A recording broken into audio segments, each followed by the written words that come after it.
Hello friends, welcome to my channel. This is Ankita और आज हम लोग भारतीय भूगोल पढ़ने वाले हैं। भारतीय भूगोल में हमारी आज पहली क्लास होगी जिसमें कि हम भारत की भौगोलिक स्थिति देखेंगे। इसमें भारत की भौगोलिक स्थिति से रिलेटेड जितने भी क्वेश्चंस हैं जो हमारे एग्ज़ाम में पूछे जाते हैं और मैंने सब कुछ कवर करने की कोशिश करी है। फ्रेंड्स, हम लोग facts means one liner questions के थ्रू सारा चैप्टर पढ़ने की कोशिश करेंगे। उसके अलावा मैं इस टॉपिक को जो भी आपको पढ़ाऊँगी ज्योग्राफी में, नेक्स्ट वीडियो में अपने इसे मैप से भी कवर करके आपको समझाऊँगी, क्योंकि ज्योग्राफी को मैप से समझना बहुत ज़रूरी होता है, तब ये हमारे माइंड में अच्छे से बैठ जाता है, वरना एक तरह से रटना ही रह जाता है। चलिए फ्रेंड्स, स्टार्ट करते हैं आज की क्लास। आज का टॉपिक है हमारा भारत की भौगोलिक स्थिति। फर्स्ट क्वेश्चन है, भारत किस गोलार्ध में स्थित है? भारत किस गोलार्ध में स्थित है? फ्रेंड्स, सबसे पहले मैं आपको यहाँ पर गोलार्ध समझाना चाहूँगी ताकि आप समझ पाएँ क्या स्थिति है। देखिए, सपोज़ ये हमारी पृथ्वी है, ग्लोब, और इसको मैंने दो पार्ट्स में डिवाइड कर दिया है। ये है हमारा दक्षिणी पार्ट और ये वाला पोर्शन हमारा उत्तरी। ठीक है फ्रेंड्स, तो फिर आप देख रहे हैं यहाँ पे ये दक्षिणी है और ये उत्तर वाला पोर्शन है। इस पोर्शन को अगर फ्रेंड्स मैं ऐसे अगर डिवाइड कर दूँ, डायरेक्शन मैं आपको बताना चाहती हूँ एक्चुअली में पहले तो यहाँ पर ये जो पोर्शन है ये वाला, ये आपका है पश्चिमी और ये वाला पोर्शन आपका है पूर्वी, अकॉर्डिंग टू डायरेक्शन। तो अगर आप देखें, एक मिनट मैं पेन चेंज करना चाहूँगी। अगर आप देखें तो ये चार पार्ट्स में हमारा डिवाइड हो गया है। जैसे इधर ये वाला पोर्शन आपका ग्लोब कहलाएगा उत्तरी और ये दक्षिणी, नीचे वाला ये पश्चिम हो जाएगा और इधर पे पूर्व हो जाएगा। तो जो हमारी पृथ्वी है वो इस जगह पृथ्वी कह रही हूँ मैं, जो हमारी इंडिया है वो इस जगह लोकेटेड है, जहाँ पे मैं आपको ये दिखा रही हूँ, ये इस जगह पे लोकेटेड है। तो अब देखिए, आप खुद देखिए गोलार्ध में ये कहाँ पर है, ये उत्तरी, दक्षिणी से उत्तरी पोर्शन बनता है, और ये देखिए तो ये यहाँ पे पूर्वी, पश्चिम पूर्व में ये पूर्वी। तो ये क्या कहलाएगा? ये कहलाएगा उत्तरी और पूर्वी गोलार्ध।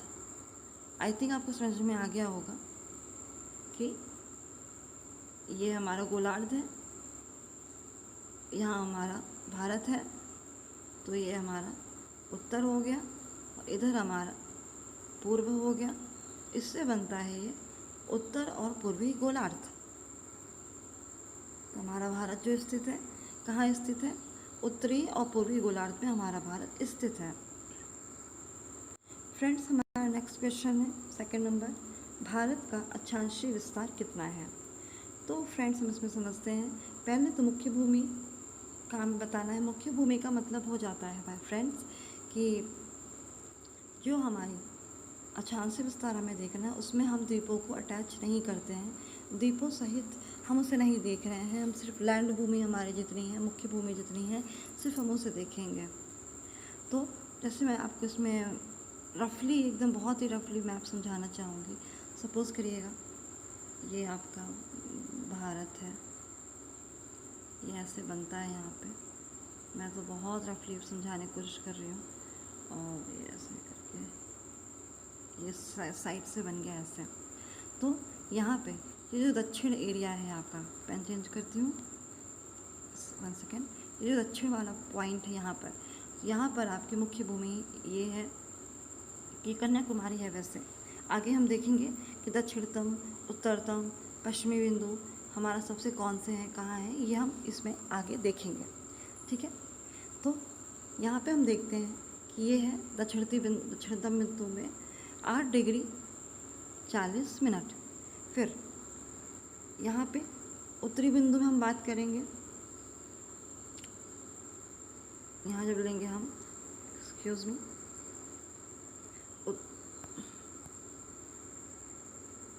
तो यहाँ पे उत्तरी बिंदु कितना हो जाएगा आपका, ये हो जाएगा, एक मिनट, ये हो जाएगा आपका 37 डिग्री 6 मिनट।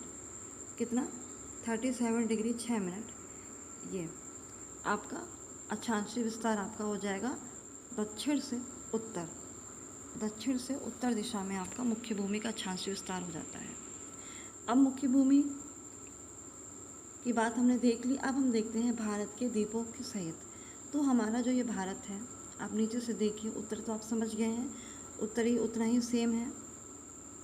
नीचे देखिए, ये हमारा भारत है, इसके अलावा नीचे अंडमान निकोबार, जैसे आप देख रहे हैं यहाँ पे अंडमान निकोबार इधर है हमारा, जो ये तो आपका हो गया मेन लैंड।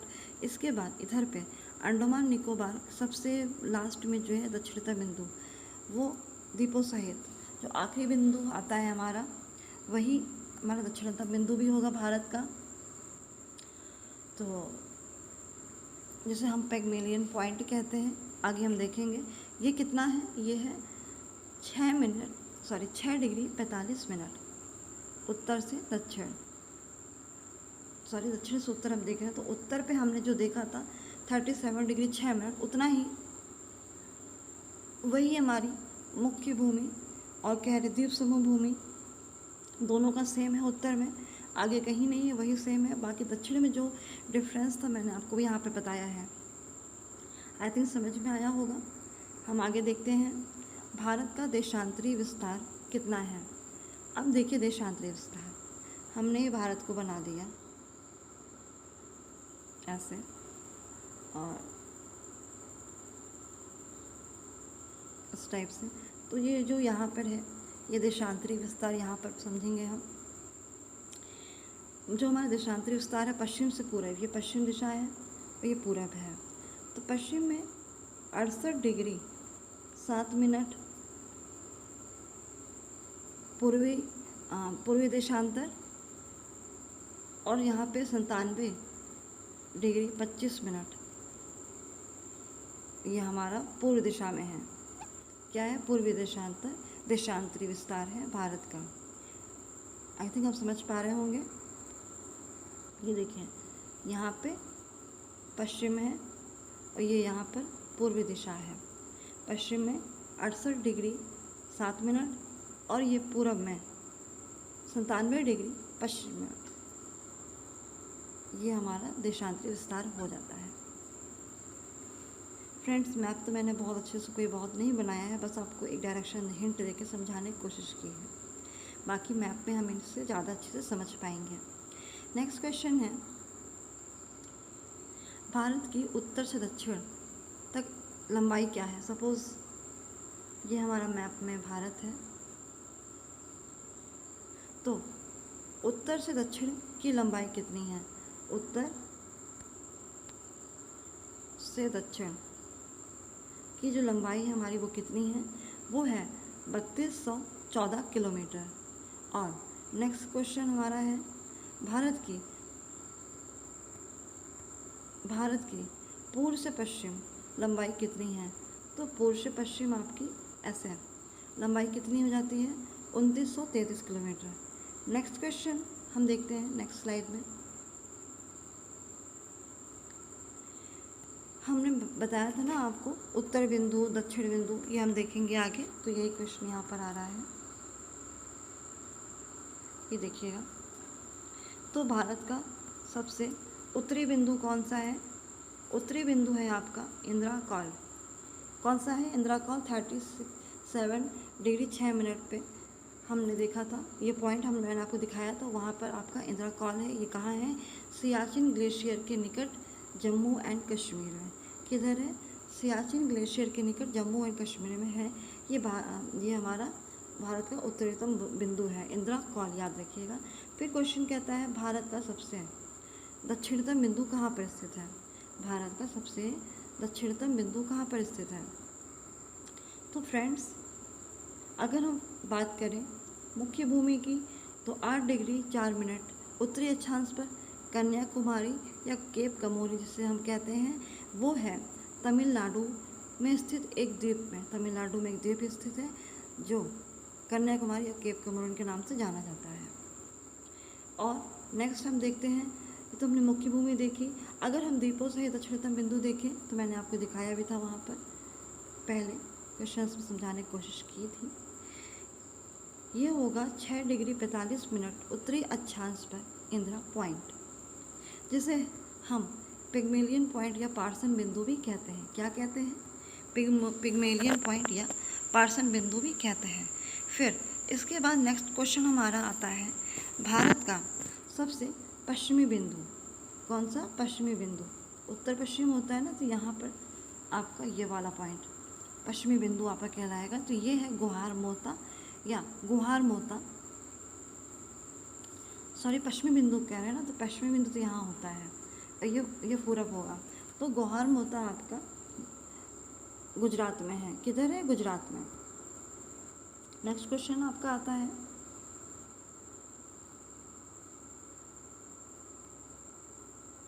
भारत का सबसे पूर्वोत्तम बिंदु कौन सा है। तो ये है किबिथु, अरुणाचल प्रदेश में। अरुणाचल प्रदेश में किबिथु है आपका। नेक्स्ट क्वेश्चन,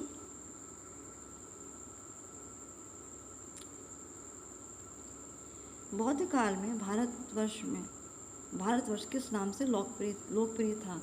तो ये जम्बू द्वीप इसे कहते थे। भारत को क्या कहते थे? जम्बू द्वीप कहते थे। और क्या है इसी के बारे में और दिया हुआ है नोट में, ईरानियों पारसियों ने हिंदुस्तान की संज्ञा दी थी। किसे? भारत को। राजा दुष्यंत के पुत्र भरत के नाम पर भी नाम भारत पड़ा। राजा दुष्यंत के पुत्र भरत के नाम पर। ठीक है, आगे हम देखते हैं, ये क्वेश्चन यहाँ पर देखा। फिर आगे है क्षेत्रफल की दृष्टि से भारत का विश्व में कौन सा स्थान है। तो ये है 7वां। कौन सा स्थान है देश आपका? 7वां स्थान है क्षेत्रफल की दृष्टि से। क्षेत्रफल कितना है आपका? क्षेत्रफल है 32,87,263 किलोमीटर स्क्वायर, वर्ग किलोमीटर से हम कहते हैं। ये भारत का क्षेत्रफल हो गया। इसके हिसाब से ये 7वें नंबर पे हमारा देश आता है। इससे पहले कौन से देश, ये भी देख लेते हैं। भारत से बड़े शीर्ष देश कौन से हैं क्षेत्रफल की दृष्टि से। तो फर्स्ट नंबर पे रूस, सेकंड नंबर पे कनाडा, थर्ड नंबर पे यूएसए, फिर चीन, फिर ब्राज़ील और फिर ऑस्ट्रेलिया आता है। सबसे बड़ा रूस है। और उसके बाद 7वें नंबर पे हमारा कहीं भारत आता है क्षेत्रफल एरिया की दृष्टि से।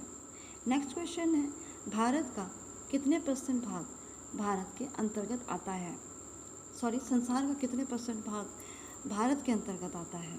कितने % भारत हमारा परसेंटेज मतलब अपना भाग रखता है भारत में संसार में। तो ये है 2.4% भाग विश्व के स्थलीय धरातल का है।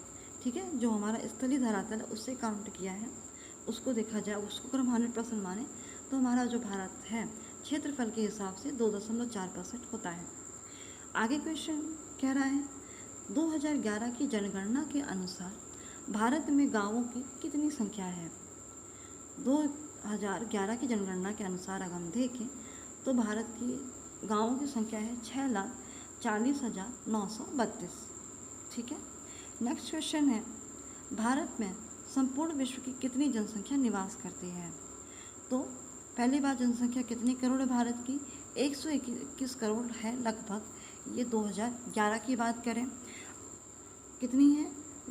121 करोड़, जो कि 17.5% होती है विश्व की जनसंख्या की। जबकि अगर आज की देखें, ये तो हमारा जो 2011 में जनगणना हुई थी तो सेंसस जो आया था उसके हिसाब से इसमें दिया हुआ है। और चूँकि अभी तक नई जनगणना नहीं हुई, टाइम निकल चुका है लेकिन नहीं हुई है, तो हमारे एग्ज़ाम में तो ये पूछा गया है, यही पूछा जाएगा, इसी को ही हम देंगे। बाकी जनगणना अगर आप देखें आज के हिसाब से काफ़ी चेंज भी हो गई है, काफ़ी बढ़ गई है इवन। यही 121 करोड़ से लगभग मैं कहूँगी 141 करीब ऐसे कुछ पहुँच गई है। तो लेकिन हम अभी तो इसी को ही मानेंगे, क्या है कैसा है, ठीक है।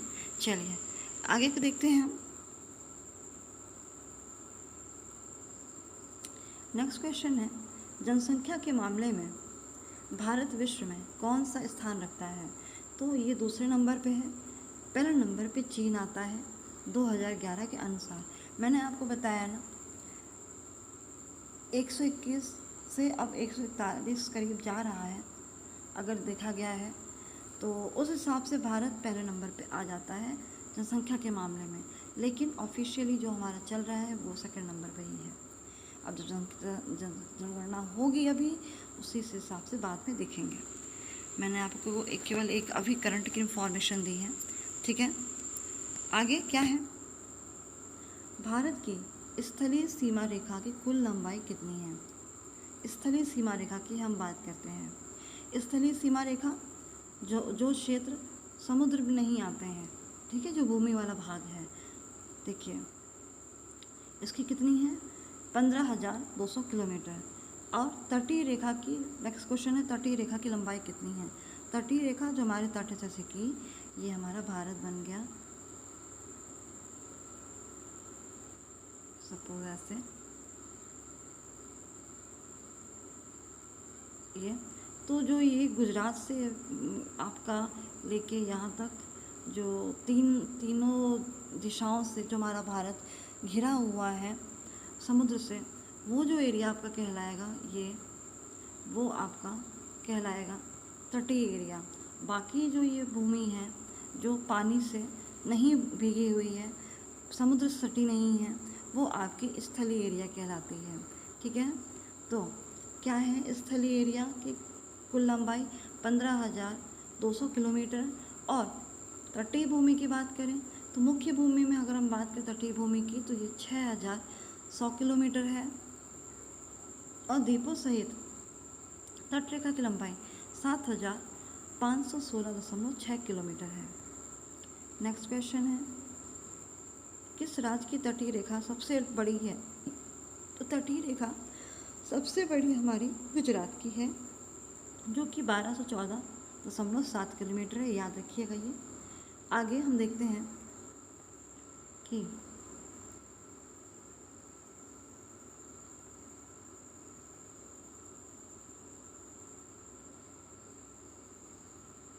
यहाँ नेक्स्ट स्लाइड में देख लेते हैं क्या कह रहा है,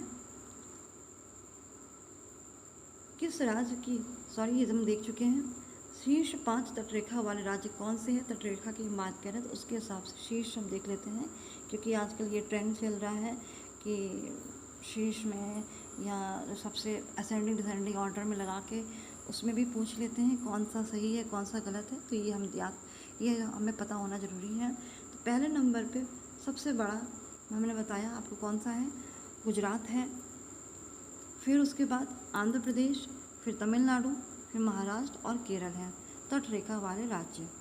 आई थिंक ये आपको समझ गए होंगे, याद कर लीजिएगा। और अब बात करते हैं कौन सी रेखा भारत को 2 भागों में बांटती है। भारत के बीचों बीच होकर जो रेखा जाती है वो है कर्क रेखा है। कौन सी है, ये कितनी है, 23.5 डिग्री, सॉरी मतलब 23.5, हाँ 23.5 डिग्री उत्तरी अक्षांश, ये हमारी कर्क रेखा है, ट्रॉपिक ऑफ कैंसर। ये भारत को बीचों बीच, भारत को 2 भागों में बांटती है। कर्क रेखा कितने राज्यों से होकर गुजरती है? जो कर्क रेखा है वो 8 राज्यों से होकर गुजरती है। मैं आपको मैप में ऐसे दिखाऊंगी भी, अभी तो मैं ऐसे ही समझा रही हूँ आपको। तो ये 8 राज्यों से होकर गुजरती है। एक ट्रिक है, मित्र पर गमछा झार, तो मैंने आपको लिख के भी दिखाया है, शो भी किया है, मित्र पर गमछा झार, जिसमें मी का मिज़ोरम, त्रा का त्रिपुरा, पा का पश्चिम बंगाल, रा का राजस्थान, गा का गुजरात, मा का मध्य प्रदेश, छा का छत्तीसगढ़ और झार का झारखंड होता है, ठीक है। आगे हम क्या देखने वाले हैं,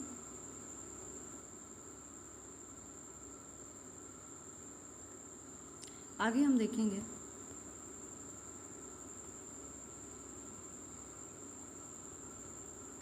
23.5 डिग्री उत्तरी व दक्षिण अक्षांशों के मध्य कौन सा कटिबंध पाया जाता है?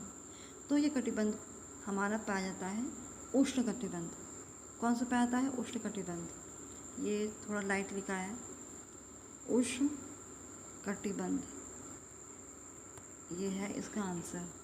ठीक है, तो मकर रेखा से दक्षिण में मकर रेखा और उत्तर में कर्क रेखा, ये आपका उसके बीच में कटिबंध है जो पाया जाता है हमारा उष्ण कटिबंध। ठीक है, यहाँ पर तापमान सबसे अधिक पाया जाता है।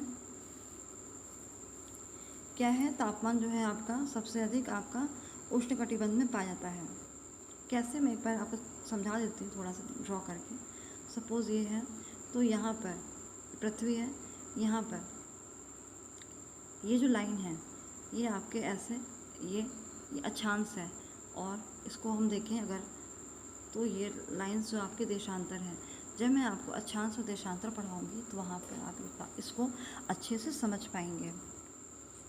तो जो पेन कलर चेंज करके बताती हूँ, तो यहाँ पर ऐसे ये वाला जो पोर्शन होता है, यहाँ सूर्य की रोशनी अगर पड़ती है तो साल में एक बार सूर्य की रोशनी यहाँ पर सीधे पड़ती है, हर जगह पे एक बार आप मतलब सीधे आपके सिर पे 12 बजे पड़ती है। इस वजह से ये जो एरिया है पूरा, यहाँ पर गर्मी सबसे अधिक होती है, जिस वजह से इसे उष्ण कटिबंध कहा जाता है। और भारत में हमारा कुछ पोर्शन, क्योंकि ये मैंने आपको यहाँ पर बताया था कि ये यहाँ पर भारत है, तो कुछ पोर्शन उष्ण कटिबंध में और कुछ हमारा काफ़ी कुछ शीतोष्ण में पाया जाता है। तो जलवायु जब हम आगे पढ़ेंगे तो हम उससे देखेंगे कि ये हमारा भारत किस कटिबंध में है। बाकी मैंने आपको उष्ण दक्षिण क्या कहते हैं उष्ण कटिबंध एरिया कौन सा है वो आपको बताने की कोशिश की है। तो हम देखते हैं बहुत सारा एरिया हमारा उष्ण कटिबंध में है, लेकिन हमारी जलवायु क्या है? शीतोष्ण है। क्या है क्या नहीं है? तो वैसे दोनों कटिबंध हमारे देश में पाए जाते हैं। इसे हम आगे के चैप्टर्स में कंप्लीट करेंगे, इसका रीज़न अच्छे से देखेंगे क्या है। चलिए, तो यही आप मैंने नोट पे दिखाया। यहाँ का तापमान सबसे अधिक पाया जाता है। साल में एक बार उष्ण कटिबंध में सूर्य दोपहर के समय आपके सिर के ठीक ऊपर होता है। ठीक है, हम आगे समझते हैं भारत की मानक समय रेखा क्या है और यह भारत के किन राज्यों से गुजरती है। तो भारत की जो मानक समय रेखा है, ठीक है, ये 82.5 पूर्वी देशांतर है। ये भारत के 5 राज्यों से गुजरती है: उत्तर प्रदेश, मध्य प्रदेश, छत्तीसगढ़, उड़ीसा और आंध्र प्रदेश। ठीक है, उत्तर प्रदेश, मध्य प्रदेश, छत्तीसगढ़, उड़ीसा और आंध्र प्रदेश। नेक्स्ट देखते हैं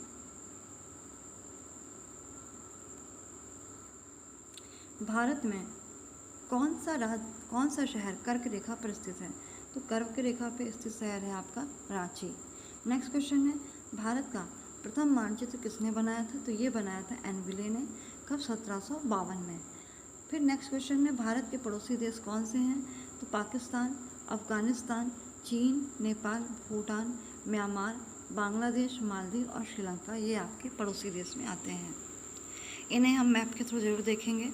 आगे हम समझते हैं इनकी कितनी सीमाएं हैं, कैसे दिख रही, कहाँ पर किससे कौन कौन से राज्य अटैच है, ये हम मैप के थ्रू भी अच्छे से समझेंगे।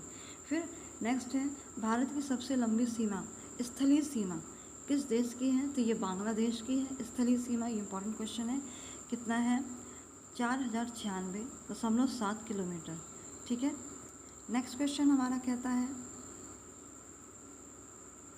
क्या है ये, भारत की बांग्लादेश की सीमा से संबद्ध भारतीय राज्य एवं केंद्र शासित प्रदेश कौन से हैं।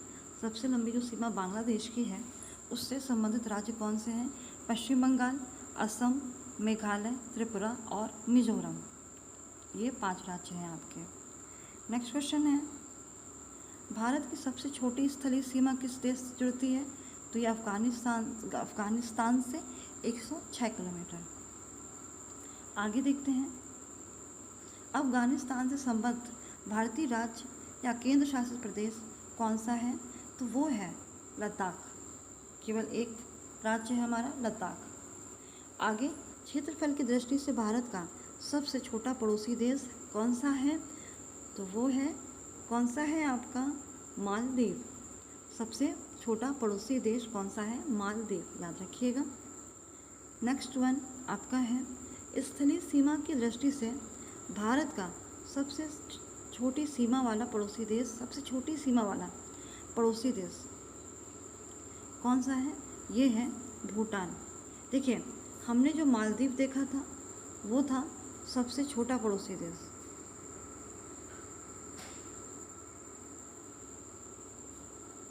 लेकिन इस वक्त हम भूटान की बात करें तो भूटान की जो सीमा है जो भारत से लगती है वो सबसे छोटी है।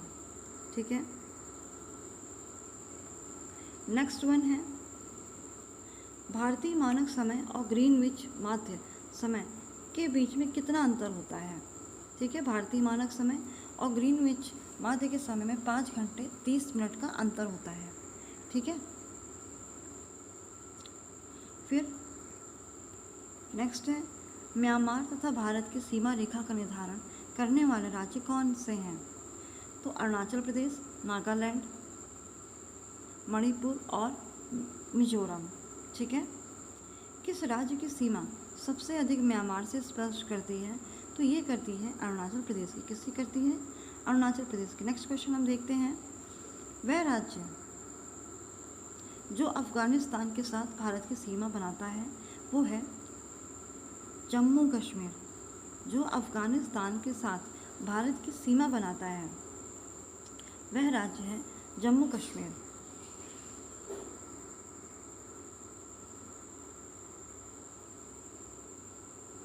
नेक्स्ट वन है, भारत की स्थलीय सीमा की दृष्टि से भारत का दूसरी सबसे छोटी सीमा वाला पड़ोसी देश कौन सा है? भूटान।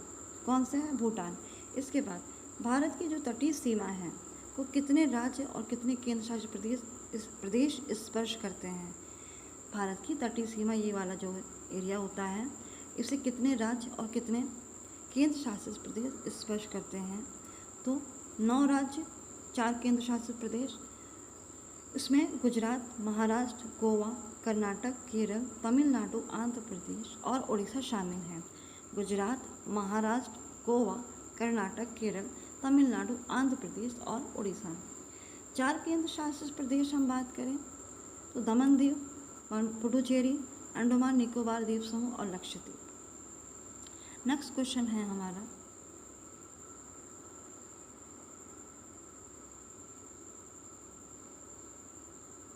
क्या है?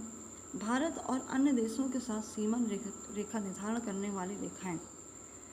भारत और जो अन्य देश हैं इनके बीच में सीमा खींची गई हैं। कुछ प्राकृतिक हैं, कुछ कृत्रिम हैं जो बनाई गई हैं, निर्मित की गई हैं।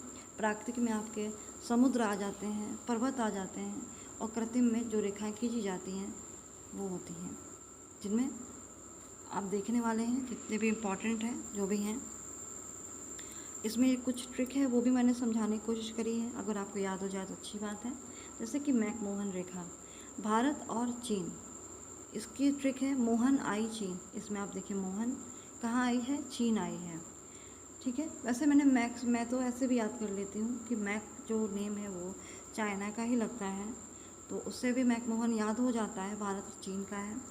उसके अलावा जो रेड क्लिफ लाइन है वो भारत और पाकिस्तान में है।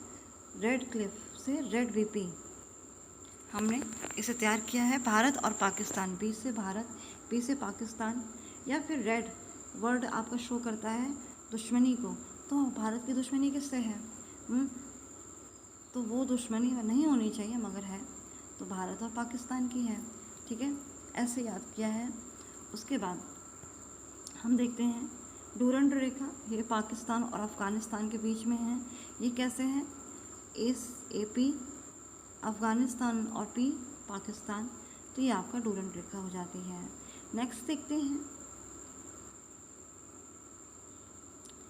मैकमोहन रेखा, ये फिर से आ गई। यहाँ पर भारत और चीन हम देख चुके हैं। अब बात करते हैं मैनीकॉट रेखा की। ये है फ्रांस और जर्मनी के बीच में। फिर पाक जल संधि जो भारत और श्रीलंका है, ये जो आपका भारत है, यहाँ पे आपका जो श्रीलंका है, इधर पे आपका पड़ता है पाक जल संधि, ठीक है। यहीं पे ये है भारत और श्रीलंका, ये है आपका श्रीलंका, और इधर आपका जो भारत है। तो इसके बीच में सीमा निर्धारण काम कौन करता है? पाक जल संधि करती है, ठीक है। आगे है मन्नार की खाड़ी। तमिलनाडु और श्रीलंका में मन्नार की खाड़ी पाई जाती है। दक्कन पास दक्षिणी अंडमान और लघु अंडमान, जो अंडमान निकोबार हम देखते हैं यहाँ पर अंडमान निकोबार, यहाँ पर दक्षिणी और लघु अंडमान, इनके बीच में आपका पड़ता है दक्कन पास, ठीक है। मैंने आपको बताया ना फ्रेंड्स, मैं आपको मैप से भी समझाने की कोशिश करूँगी, उससे भी हम लोग अच्छे समझ जाएंगे। नेक्स्ट वीडियो में मैप लेके आऊँगी मैं। चलिए यहाँ देखते हैं शून्य रेखा, ये भारत और बांग्लादेश के बीच में पाई जाती है। और 8 डिग्री चैनल जो है ये मालदीव और मिनिकॉय, इन दोनों के बीच में मालदीव और मिनिकॉय लक्षद्वीप, ये इनके बीच में 8 डिग्री चैनल पाया जाता है। लक्षद्वीप और मिनिकॉय, ठीक है, इनके बीच में 9 डिग्री चैनल पाया जाता है। और देखिए लक्ष्मी यहाँ पे बना है ट्रिक, इससे ला और मिनिकॉय से लक्ष्मी। 10 डिग्री चैनल अंडमान निकोबार, आनी लिया है, और यहाँ ये ना है, निकोबार इसको डिनोट करता है, ये ट्रिक है अगर आप याद कर पाएँ तो। और फिर 24वीं समांतर रेखा भारत के जो कच्छ के पास से जाने वाला एरिया, वो हमारा कच्छ के पास का जो एरिया है, और ये पाकिस्तान इनके बीच में जो है 24वीं समांतर रेखा ये पाई जाती है। फ्रेंड्स हमारा लास्ट क्वेश्चन है, कौन सी पहाड़ियाँ भारत को म्यांमार से अलग करती हैं? तो म्यांमार से पटकाई की पहाड़ियाँ भारत को अलग करती हैं। तो ये सारे इम्पॉर्टेंट क्वेश्चंस थे इस टॉपिक के। आई थिंक आपको समझ में आ गए होंगे। इसके बाद हम मैप भी देखेंगे इसके साथ में आगे। इसके बाद मैं मैप का वीडियो लाऊंगी, और साथ ही साथ नेक्स्ट टॉपिक भी हम देखेंगे अपना। आई थिंक आपको समझ में आ गया होगा। तो फ्रेंड्स, अगर आपने मेरे चैनल को सब्सक्राइब नहीं किया है, तो अगर आपको मेरा वीडियो अच्छा लगे तो मेरे चैनल को सब्सक्राइब करिएगा, इसे लाइक एंड शेयर भी ज़रूर करिएगा। चलिए आज की क्लास को हम यहीं फिनिश करते हैं। Thank you.